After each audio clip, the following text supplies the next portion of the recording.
Hi, I'm Craig Allen. I'm Jeff Gursky. Hey, over this last year, we fielded a lot of calls, and we've enjoyed the time speaking with both police and fire about just some of the nuances or the intricate components of R2TM. So with that, we thought we would spend some time and just answer more specifically some of your predominant questions. So we are going to visit the top 10 questions that we get as far as active shooter response and how it applies to public safety.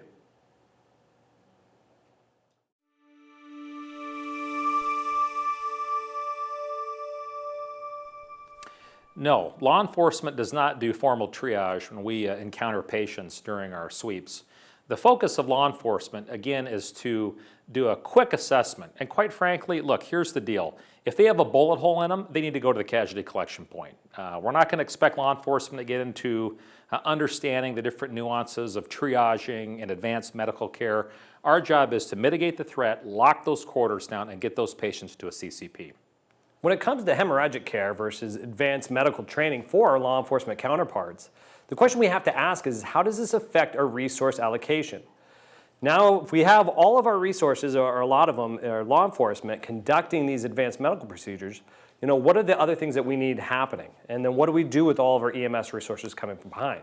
And that's where we've always said that we think that people should stick to their own swim lanes and be experts of the fields that they're in. Most importantly, we need to understand our basic strategy first, then we can customize our response around it. What I mean by that is it has very little impact of training law enforcement on advanced medical procedures if we do not have an effective way to have law enforcement get those patients over to fire and EMS in a timely and effective manner. The casualty collection point is not like the solve-all of how police and fire integrate. It's simply a component of the integration process. And what I mean by that is the casualty collection point really is the hub of operations, where police and fire meet, where we carry out our business. Without question, you can have multiple casualty collection points. You can have potentially one on the interior, one on the exterior if you need to. But really at its heart, the casualty collection point gives us an area where we can direct resources out of, where we have those officers on the interior. They have a focal point where to bring patients, and it just gives us some focus and clarity in this first 15, 20 minutes of a very chaotic event.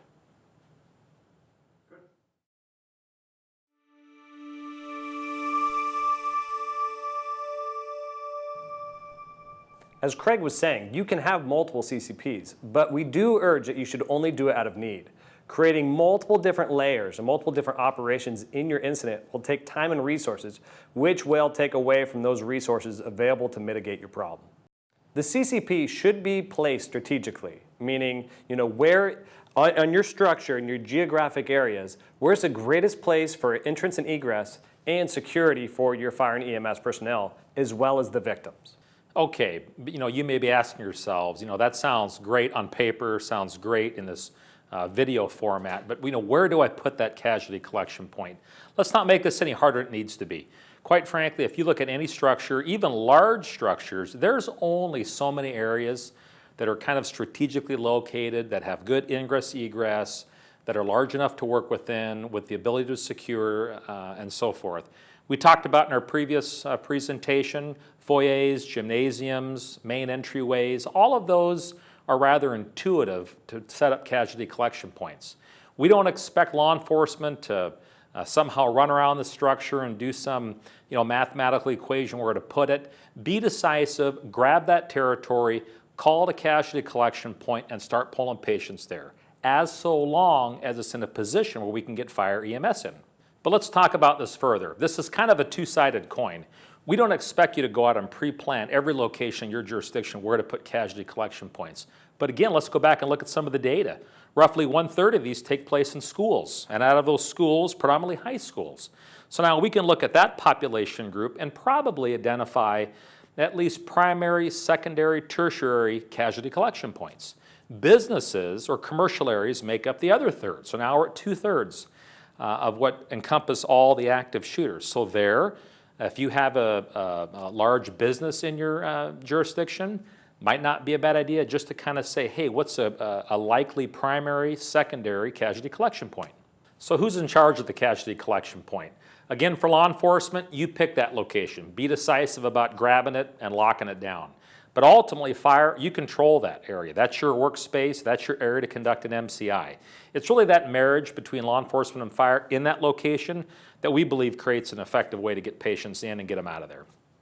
As we define this within an ICS structure, on the fire and EMS side, that officer, whoever's in charge for the fire resources in there, most likely going to be the medical branch director, can kind of assume the fire EMS responsibilities of everything occurring on the CCP. For law enforcement, a sergeant or a hall boss, whoever else is kind of in charge of the security in that, those two individuals to work together. So it's kind of a unified command within the structure. A forward operating base and a casualty collection point are two very different things. They both have two different functions.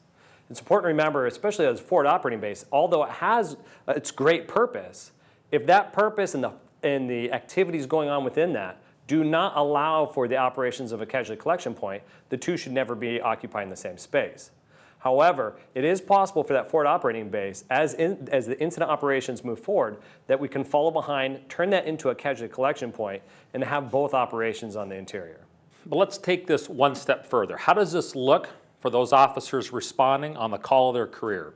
Again, the FOB is run preferably by a sergeant. It could be an officer, but typically those officers are going to most likely one, if not a couple of very intuitive entry points on the structure. I doubt that you're going to have officers, circle the structure and come in some arcane back way.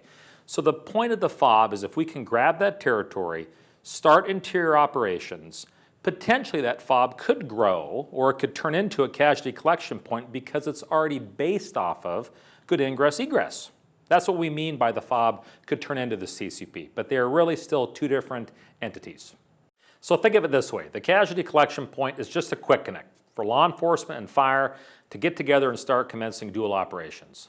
Now this quick connect or umbilical allows the full capabilities of EMS to enter the scene as needed. To logically defend this approach, it embodies many of the principles of the 9 principles of warfare, specifically that of mass, offense of time, simplicity, and economy of force. And quite frankly, without a casualty collection point, what are we left with? We're left with officers exercising great initiative, but where do we bring the patients to? We've seen this in NIU, Virginia Tech, numerous incidents. Law enforcement is then left to get the patients out to fire stage or throw them in the back of a police car in blind transport. Neither of those are good options. A casualty collection point is able to bring stability for that moment of time in a very chaotic event.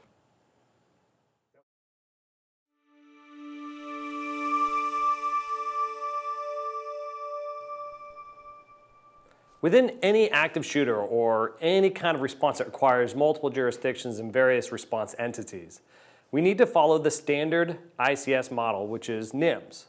Now, I think oftentimes we overcomplicate what our ICS structures should look like. Now, as we've said before, an active shooter event is typically a type 3, maybe type 4 incident. There is no conflict with our model and how we integrate with ICS.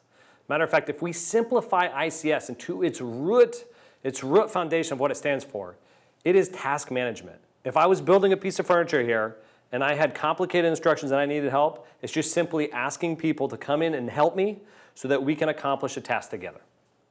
One thing inherent with R2TM is we keep police and fire in their respective swim lanes, so when we let them work on their own individual areas of expertise. Once we start getting that two intermingled, you start sending teams of law enforcement and fire down areas that we believe have been swept, maybe, maybe not. We have a problem there because Unified Command now is going to have to buy off on where that rescue team goes. For instance, if we're looking at the tactics we're using under ICS, there could be a time where Unified Command, police and fire disagree on where that element's going to go. Here again with R2TM, police do their job, fire does their job, limiting the amount of disparity or disagreement Unified Command could have. And again, we've talked about it, Moose Must, those 9 principles of warfare. Take the U, unified or unity of command. Napoleon said it best 200 years ago. There's nothing more important than an undivided command. We know this. So the question is, why aren't we doing a better job getting police and fire together? It's important, guys, that we learn as we move forward with whatever model you want to choose. That is going to be the first foundational piece that has to come to fruition. R2TM encourages a unified command. And we do this by simplifying the expectations and decreasing the complexity that unified command may be posed with.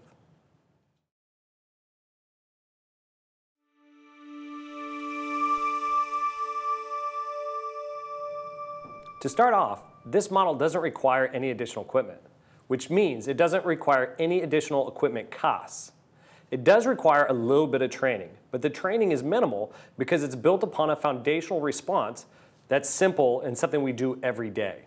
It's important to note that with R2TM, we are maintaining occupational swim lanes. Fire EMS stays in their swim lane, law enforcement stays in theirs. It requires very little to no cross-training, but most importantly, it makes it so we don't have to learn each other's jobs. Another aspect of training is to look at what type of training we're going to do. Make no mistake about it.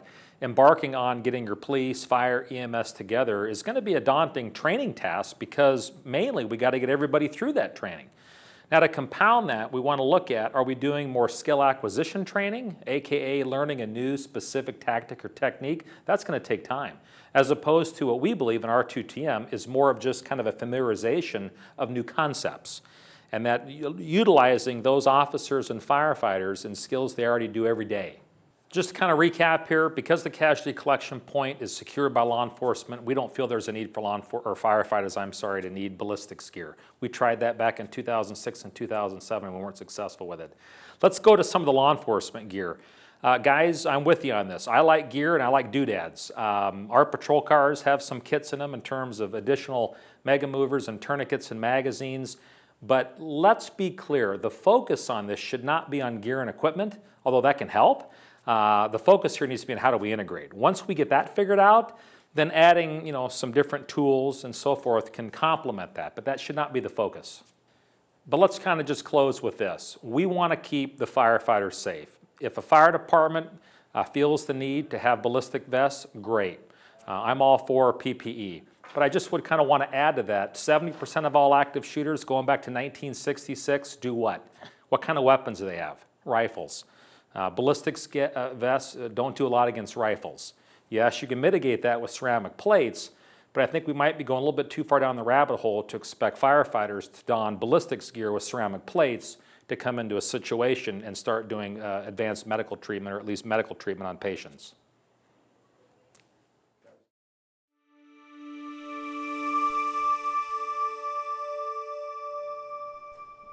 We should give law enforcement the amount of medical training they need to accomplish and to help perform their job and their normal duties every day safely. To get into, should we be training law enforcement on advanced airway techniques and other things within the advanced medical care? The question that we should really be asking ourselves are, what's the sustainability of the practice versus frequency of use? Because if we're not using those skills frequently, they will diminish, and then hence, our medical practices are no longer sustainable. If we do choose to provide our law enforcement brothers and sisters with advanced medical training to provide direct threat or hot zone medical care, we have to question ourselves, how much more time is that patient or that victim going to be spending in the hot zone versus how quickly they will get off to definitive care? Referring back to the other videos we've made, looking at scene times and penetrating trauma, we are going to be increasing the mortality rate by keeping those patients on scene. We do need to recognize the recommendations of organizations such as PHTLS or TECC and what they say should be done as far as penetrating trauma or blunt trauma in field. It is important that we use sound practical judgment of how far our agencies can take those and the level of care that we're providing our patients. For instance, dealing with a tension pneumothorax, is it appropriate to provide LE the training and skills to do that versus EMS providers who are doing that on a near daily basis? But let's recap this here in terms of how much more medical care does law enforcement need. Tourniquets are it. Give law enforcement that training they need for tourniquet use. We've already seen through the studies and through just numerous incidents, even across the nation, tourniquets help. And the other thing I would probably add is for law enforcement, get those tourniquets out. Start using them at live fire training. And just become familiar with that. That's a great tool that we can use both in direct and indirect threat care. Most importantly, when it comes to medical care, we need to remember that we need to be treating the problem and not the symptom. If one of our problems is how we integrate EMS, Treating the symptom by having law enforcement do medical care is not taking care of the problem of how we're integrating, which means that we need to be treating that problem first. Quick fixes may not be real-world practical. Matter of fact, I think that we need to keep the TEMS in context for what it's expected to be. What TEMS was designed for was medical care for SWAT team members, not to attend to the needs of a mass casualty incident.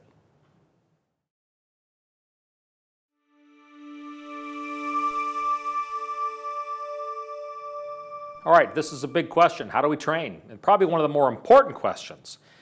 Look, let's make it simple, right? We want to have some sort of a philosophical understanding, some sort of lecture, so everybody understands what objective, how are we going to do this integration. Once that's set, we want to go out and we want to drill it. We don't want to jump into scenarios. We don't want to jump into high action integration scenarios, because that's going to just lead to confusion. You want those crews, you want those officers to simply walk through the mechanics of setting up casualty collection points, having the officers work on fire security. What does that look like? Having those sergeants and the battalion chiefs just do a quick link up, then that sets the stage for moving on to kind of test that in a scenario. For those of you that are like to read and do your own research, the Tactical Decision Making Under Stress is probably the hallmark book on how to appropriately layer and build your training. That came out of a 10-year study after we unfortunately shot down an Iranian airliner, and we learned some lessons about how to appropriately layer, drill, and conduct scenarios both for individual and team tactics. And here's just one last piece I want to touch on. I think it's very, very important that both police and fire, all members, have a general understanding of what attack strategy we want to do. What integration model, how does this look? Once we have that figured out, then commence the drilling on it, then commence the scenarios. If we get those out of order, it's going to create just more confusion for the crews and for the officers. So how does this happen? First, we need to get all the players in the same room. And when we have all the players, we're going to do a lecture, an active shooter, an EMS, as well as law enforcement response overview, which would take about 2 hours. After we do that, we're going to separate people out into their own functional groups so they can learn triaging, tourniquet use, drags and carries, law enforcement tactics, security. After we've done that, we're going to set up a small drill and we're going to work on transition training, having people understand when do we transition from threat mitigation back to victim mitigation.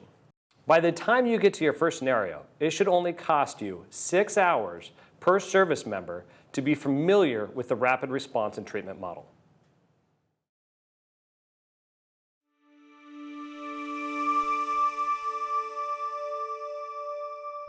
We recognize small agencies have small resources, and in that case, they need to be creative with how they apply those resources. And then to adopt models that are overly complex in terms of the time it takes to train and to integrate can be problematic. Even with the large resources of big agencies, there's still problems. If we're looking at trying to adopt a model that has a lot of skill acquisition training, how do you go out and train thousands of personnel on a particular type of a tactic which might be very specific in its application? Again, that's why we would recommend that that model needs to be simple in design, therefore it applies both to large and small agencies. But even with R2TM, there are 6 other additional components that might be new. Corridor lockdown, fire security, casualty collection point security, and so forth. Again, for large agencies, this is a great opportunity to kind of disperse those different job activities across your pool. It gives something for those members to do. Because what we've seen is, in these large agencies, you could get 400 personnel responding in 15 minutes and absolutely inundating or overwhelming the command. And small agencies will have the same task to accomplish. However, they're just going to need to be creative with how they do that. In some sense, it may be kind of triaging those priorities of what need to get done. And let's not forget about our neighbors. If we're small agencies and requiring on the support for our surrounding communities, we all have to be collaborative of what choice we make. And the same is for big resources. If this is going to happen on the edge of our jurisdiction, it's going to require mutual aid response. Everybody needs to be able to plug in. So in a sense, large agencies and small agencies both have the same problem. The solution is to find a model that minimizes the time, resources, and equipment needed to conduct it.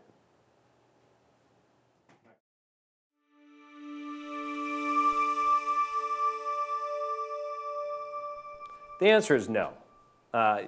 Regardless of what we're hearing, to say one model fits all needs is ludicrous.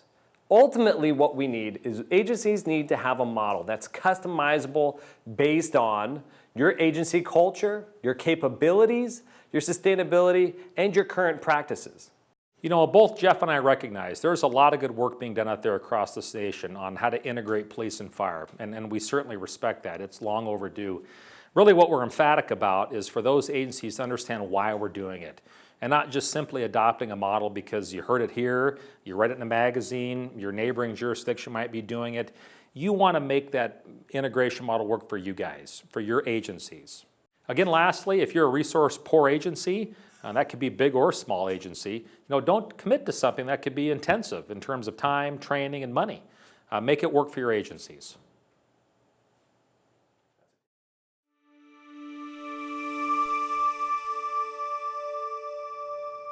By having law enforcement transport victims to a hospital often implies that it's going to be blind, and we should always avoid blind transport because we're simply going to probably shift the MCI from our scene to another. The hospitals that are receiving these patients might not be set up, for example, a community hospital, to deal with a gunshot wound. Vice versa, a trauma hospital might already been inundated with patients from your incidents or other incidences and may not be able to receive any. So now these patients are going to have to be re-triaged at the hospital to determine priority for surgical care. Now, we have seen in some publications that transport by law enforcement may be or may have been beneficial. We've also seen this in post-action reviews from active shooter events. However, we both, and even these agencies suggest that this should be a last contingency. Even though this may have worked in a couple instances, we don't want to confuse good luck with good tactics.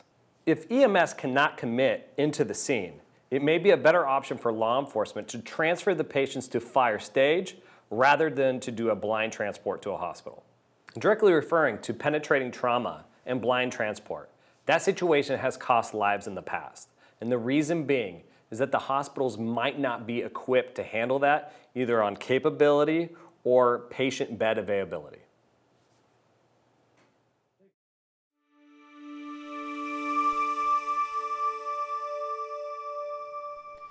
This gets aid to more victims sooner. But look, without question, for officers to get into that scene quickly, mitigate that threat, neutralize the shooter, that saves lives.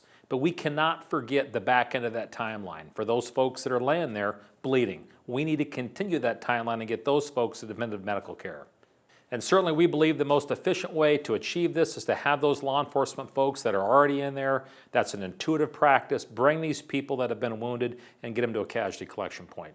Speaking from an EMS standpoint, after the progressive killing has stopped, there is still progressive dying. Now, no matter how efficient we can be as EMS, law enforcement is already going to be in this structure, securing an area for us. And so we can use those resources in that structure to grab those victims and pull them to a CCP before we even get in there, which is going to maximize life saving. Speaking to the physics of the incident, it's going to be much quicker for law enforcement who are already right next to the wounded to bring them to a CCP versus EMS going through the structure if Unified Command has already communicated that that corridor has been cleared or swept to get to that victim. Without question, law enforcement, your first priority is threat mitigation. But just recognize this, once those immediate threat indicators subside, just kind of continual resweeping and resweeping does not aid in those folks wounded. We need to use our resource, get that casualty collection point up, and start pulling those patients there. This is very achievable and can have huge benefits in the overall life-saving process. And let's also remember, there's a lot more law enforcement in there than we have paramedics on scene that can attend to this task. Let's highlight the most important thing when it comes to an active shooter event. Time becomes your enemy. That's right, Jeff. Now, at the core of this program is police and fire working together to have a succinct impact on the mortality time curve, getting that patient to definitive medical care.